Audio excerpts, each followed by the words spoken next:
శ్రోతలందరికీ నమస్కారం. Old stories by Bala ఛానల్కు స్వాగతం, సుస్వాగతం. కథలు చదువుతున్నది ఉషాబాల. ఈరోజు మన కథ యుక్తి బలం. పూర్వం కాశ్మీర దేశాన్ని అవంతివర్మ పరిపాలిస్తూ ఉండినప్పుడు ఏటా కరువులు వచ్చేవి. జనం తిండికి లేక అల్లాడిపోతూ ఉండేవారు. కాశ్మీరు ఎత్తైన కొండల నడుమ ఉన్న దేశం. అక్కడి నదులు కొండల మీద పుట్టి మహావేగంగా దిగువకు ప్రవహిస్తాయి. ఆ కారణం చేత నదులు పొంగటం అనేది తరచూ జరుగుతుండేది. నిజానికి అక్కడ భూమి చాలా సారవంతమైనది. మహాపద్మ సరస్సు కింద అనేక వేల ఎకరాలు చక్కగా సాగు అయి బంగారు పంట పండేది. అయితే అది ప్రజలు అనుభవించే లోపుగా ఆ ప్రాంతంలోని వితస్తా నది పొంగటము, నది వెల్లువ సరస్సులోకి ప్రవహించటము, సరస్సు పొర్లి పంటలు నాశనం కావటము జరుగుతుండేది. అవంతివర్మ ఎంతో ధర్మపరుడు. తన వల్ల ఏదో ద్రోహం జరగటం చేతనే తన ప్రజలు ఈ విధంగా కాటకం పాలవుతున్నారనుకున్నాడు. దేవుళ్లకు ఎన్నో పూజలు చేయించాడు, గ్రహాలకు శాంతులు చేయించాడు, యజ్ఞాలు క్రతువులు చేయించాడు. ఎన్ని చేసినా వరదలు నిలిచిపోలేదు.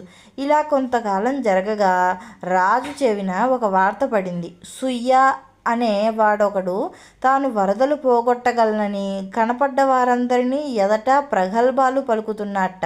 వాణ్ణి జనం పిచ్చివాడి కింద జమకట్టి తెగ వాగించి ఆనందిస్తున్నారు.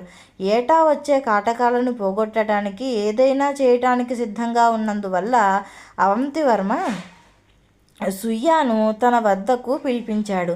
సుయ్య వచ్చి నమస్కారం చేసి నిలబడ్డాడు. నీవు కాటకాలను పోగొడతానంటున్నావట, నిజమేనా అని అడిగాడు రాజు. చిత్తం మహాప్రభు, వరదలు పోతే కాటకం దానంతటా అదే పోతుంది అన్నాడు సుయ్య. వరదలు ఎలా పోతాయి, నువ్వు పోగొడతావా అన్నాడు రాజు. చిత్తం, పోగొట్టగలను అన్నాడు సుయ్య. మేము చెయ్యలేని పనిని నీ ఒక్కడివే ఎలా చేయగలవు అన్నాడు రాజు. డబ్బిప్పించండి, ప్రపంచంలో చెయ్యలేని పనంటూ ఏముంటుంది అన్నాడు సుయ్య. మా ఖజానాలో ఉన్న డబ్బంతా పట్టుకుపో, కానీ వచ్చే ఏడు వరదలు రాకుండా చెయ్యి అన్నాడు రాజు. మంత్రి రాజును వారించటానికి యత్నించాడు, కానీ రాజు వినిపించుకోలేదు. సుయ్య ఖజానా నుంచి తాను మోయగలిగినన్ని బంగారు నాణేలు మూట కట్టుకుని బయలుదేరాడు. ప్రజలు అతని వెనకడితే కేకలు పెడుతూ గేలి చేస్తూ బయలుదేరారు. రాజుకు టోపీ వేసి సుయ్య డబ్బు కాజేశాడని కొందరన్నారు. సుయ్యతో పాటు రాజు కూడా పిచ్చి పట్టిందని మరికొందరు అన్నారు. సుయ్య ఆ ధనం తీసుకుపోయి ఏం చేస్తాడో చూడాలని అందరికీ బుద్ధి పుట్టింది.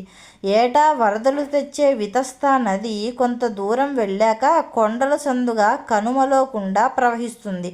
అనేక వందల ఏళ్లుగా బ్రహ్మాండమైన బండరాళ్ళు రెండు వైపులా గల కొండల మీది నుంచి దొర్లి వచ్చి నదికి అడ్డంగా వంతెనలాగా పడి ఉన్నాయి.